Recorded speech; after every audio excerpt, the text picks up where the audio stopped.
Hi, I'm Kevin Tame, and welcome to The Hacktivist. Today, I'm playing my round one match of the online StimHack 3-core tournament. In this tournament, you get to it's just revised core, and you get to play with a full 3 cores, so you can play with 3 of any card. It's pretty interesting to see how the revised core plays. It's new for me, and this is the actually one of the first, or maybe second or third match I played with the revised core. The decks that the deck that I'm running is I'm running Chaos Theory, and then I'm running Building a Better World, and then my opponent is Insorte, and I think that's how you say it. He is running Building a Better World and Reina. So the first match is me running versus his corp. What I do here, those of you who are new to my YouTube channel, I record the match, I speed it up, and then I commentate over the video and talk about kind of the lines of play, the mistakes I made, maybe the mistakes my opponent made, and whatnot. I hope you enjoy, and please subscribe if you're interested in any of these type of videos. Let's jump right in. Okay, so the first thing I see is that he's on Building a Better World, and I don't really like that hand. I want to see Opus in my starting hand, because these Building a Better World decks, what their primary game plan is to score out, but also have Punitive as this threat. So if they can maintain a really big credit advantage, they can double Punitive you and kill you. So Magnum Opus is really good, and I want to be able to just get a ton of money. Part of the problem, though, is you still have to set up your board. So Magnum Opus is pretty slow. So if they can go faster than you, then you're in trouble. So what I'm doing here is I'm just clicking up and then trying to trash his assets. I think that might actually be a mistake. It might get him, it'll probably get him a lot of credits over the game, but it cost me 4. This right here I think is a really good play by Insorte, because it forces me to have to go and I want to go and contest this, because I don't want him to be able to score whatever that is. If it's an Atlas, he gets an extra counter. It's a Grendel Refinery, so it's only upside for him. So if I go in and trash it, I'm poorer, and I waste some of my cards. And if I don't go trash it, he makes money. So it was a really good kind of deke, if you will. I probably should have foresaw that a little bit, and maybe, I don't know. I felt like I unnecessarily used the test run. When I see that dedicated response team is something you have to deal with in these matches, because if you see it, then you're assuming that they're on Data Raven. And if he's on Data Raven, that means I need to make sure that's trash, so that when I hit Data Raven, I don't get that meat damage. So here I feel like this one, he's definitely at that point where he feels pretty confident he wants to jam out a remote. I put down a Fem into my heap, so he immediately iced Archives to protect from Retrieval Run, which is a really great play.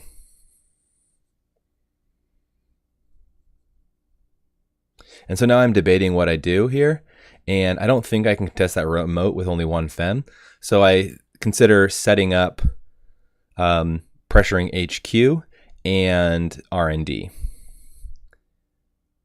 I don't know what this ice is, but it can't be too bad. The worst thing it can do is it can end my run. And then I know I can go in and start checking R&D. And I'm setting up because I want to have this Maker's Eye. I don't go in and access, because if I go in and steal an agenda and he has Punitive, he can kill me. Or if he has double Punitive. I don't know, that might have been a mistake. It's probably better for me. It was probably better for me just to go in and steal that. So server 2 appears to not be an agenda, but he could just be bluffing, which looks like there, because then he just advanced that turn. I still can't contest it, so I go and check. What this match is happening to me right now is I'm clicking for money, but I'm actually not clicking for draw, so I'm not seeing my pieces. I used my test run, which is really useful in these instances where you want to use test run to be able to go in and contest.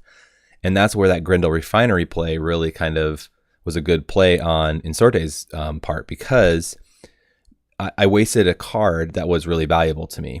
So now what I'm doing here is I'm just kind of checking, trying to get him to res, to get him to be poorer.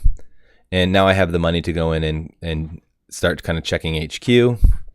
I don't see anything. And I debate here to use the emergency shutdown, but I want to wait till like see a bigger piece of ice. So I'm kind of just holding on to it.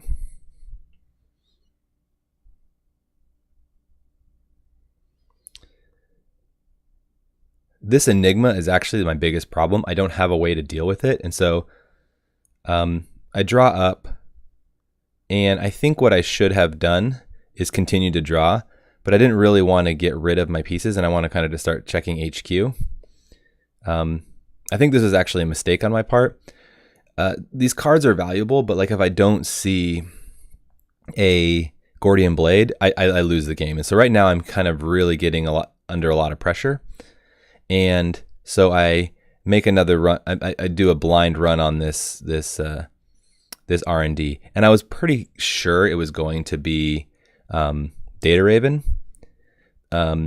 So I felt pretty confident about it.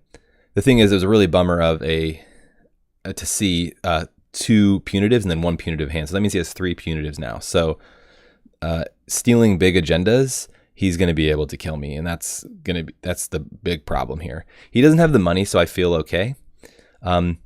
What I need to do here is I need to find like an indexing or something to be able to start dealing with his stuff. So I got an indexing here, so now I just need to set up for an indexing play.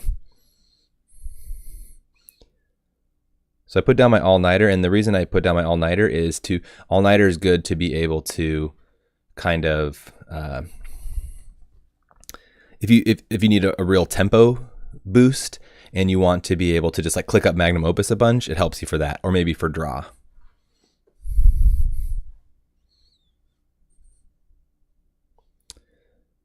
So here I draw twice, I see my test runs, and now I have like too many cards in hand, which is fine. Then I get my Dinosaurus down so that I can be able to install either like a Fem or a battering ram or something that can help me to get through. And I don't know what this R&D ice is, and so I'm taking a little bit of a risk. I know that Archives has the ice wall, and so I think I can test run out the battering ram to be able to get in and then run the server here, the Data Raven. The problem that I'm running into now is that I'm just running out of time. He is just willy-nilly scoring agendas, and that's making it difficult.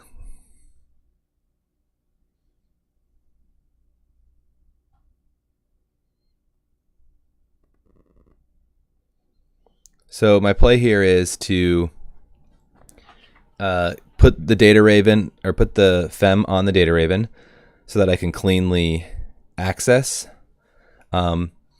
Hopefully that's not an Enigma, or yeah. So here I have 1 click left, and in this situation, what I should have done was continued with the indexing and then repositioned his cards and then cleared the tag. The mistake I made, though, is that I forgot that I had put the Fem. At this point, I was kind of tilting in the match, and I was just making errors. And I forgot that I didn't get a tag from that Fem, and so I would have had the ability to clear that 1 tag. So I was thinking, oh, I can't clear 2 tags, and he can just kill me with his agenda that says if you're tagged. So he jams out a agenda here, and I still haven't found a Gordian. And so I pull it out, but at this point I have no money. I've used pretty much all my clicks. And he has 3 punitives in hand, right? So at this point, it's pretty much just a game loss, because if I come in here and steal this agenda, he punitives me. If I don't steal the agenda, he wins. I mean, an imp would be a really nice situation here where I could come in and imp it and then it gets trashed to archives. But it's really like this, me making this run right here doesn't really matter. He's won the game at this point. He's locked it in. And I think the big mistake I made was not drawing enough. I was just clicking up Opus way too much. And Opus is really good to gain the money, but if you don't see your parts, then it's going to slow. Then you can't, like, Enigma kept me out most of this game. I just couldn't get in. I think this was a really great play on Insorte that he was able to just keep jamming out agendas into that remote. And the other thing he did, I think, really well was he really played Data Raven really well. He put it in good place so that it punished me and it was hard for me to deal with.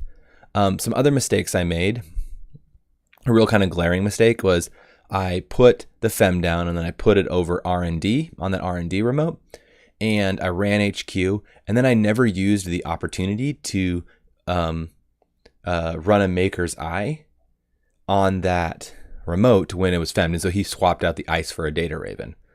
I should have thought a little bit better. I should have held on to those Fems for the right moments when he was trying to jam out in remotes. Because I had them in hand, they were pretty much an easy way for me to get into servers. Also, they are the real good answer for Data Raven. And so I should have held on to them, and I don't know if I played them correctly. There is a little bit of in this match that he just was able to see his things faster and I wasn't able to see mine. So that's how Netrunner is. There's a little bit of luck. But I think he just outplayed me, and I made several mistakes that made it even worse and compounded the problem. And then I wasn't able to even steal a single agenda. So let's move on to the next match and see how that goes. So my starting hand has no ice. It has some econ, but I don't really like it. I want to see some ice and some maybe a little bit econ. So I mulligan, but this is actually a worse mulligan. And then I draw into a priority requisition. So the only thing I can think of doing is just score the hostile takeover, right? Just hopefully that I get lucky here and that he doesn't run HQ a bunch. As soon as I see the data sucker though, I know he's going to start running. So he runs and he, misses my agendas and hits the aggressive secretary, which is great. I happen to see a single piece of ice, which this single piece of ice, I think, keeps me from winning, or keeps me from like losing this game.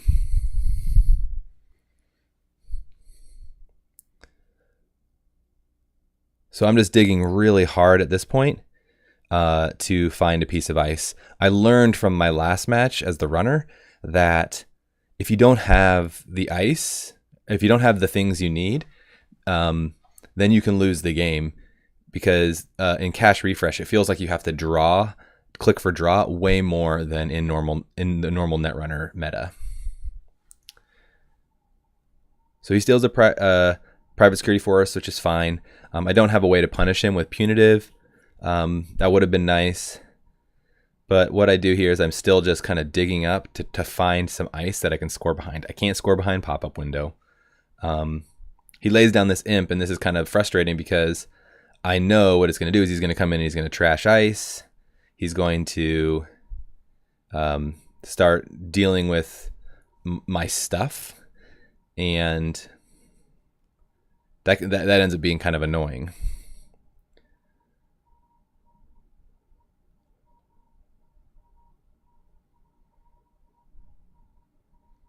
I kind of thought this run on HQ was a little risky. I thought maybe like but he might have already seen the pop-up window or known that's what that's what I had in hand. Okay, so he comes in and he uses the imp to trash my Hadrian's Wall. That would have been a perfect piece of ice for me to start scoring behind. And now I have an archer here, which is good. That allows me to start scoring out. What I'm worried about here is I want to be able to score behind the archer, but I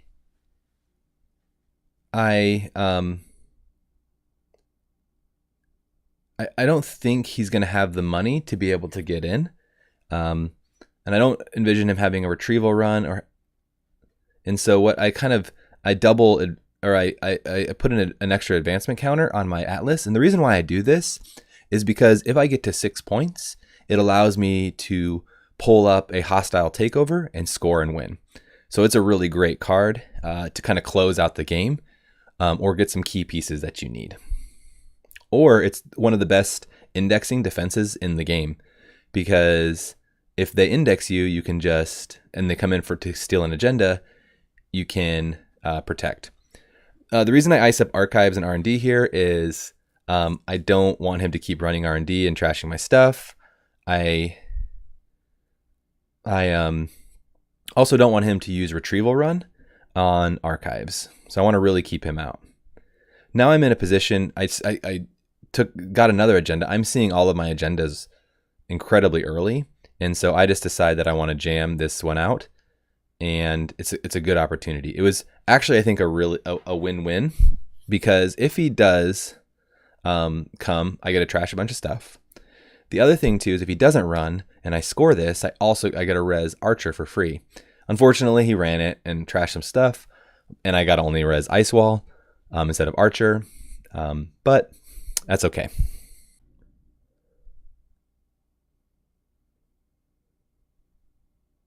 So now this puts me on game point. He actually has to win here because I have the hostile takeover that I score, and now I just need to find my second hostile takeover, which I can just pull up with my Atlas counter, and then I was able to score out. So in this match, his aggression played to my advantage because it kept him pretty poor for most of the match, and I was able to jam behind a piece of ice that he couldn't deal with. I think the punitive threat is really great in this game, but I actually kind of think it's too powerful because the runners don't have enough economy, and they don't have enough ability to make enough money to be able to deal with that. Because look, I'm at 21 credits, and if I have punitive in hand, I'm able to kill him. So those are some pretty fun matches. My first opportunities to play the core. I didn't really know the cards in that deck as I would have liked. I think I'm going to make some adjustments to Chaos Theory. I'm undecided. I might want to switch it up and try some different matches for other days, or I might just stick and kind of fine tune these ones. We'll see. But thanks so much for watching the match. If you have any questions or any comments or other mistakes you saw that I made, just comment down below in the comment section, or hit me up on Slack or Facebook, and we can talk about the revised core and this tournament. Have a great rest of your day, and I will talk to you later. Okay, bye.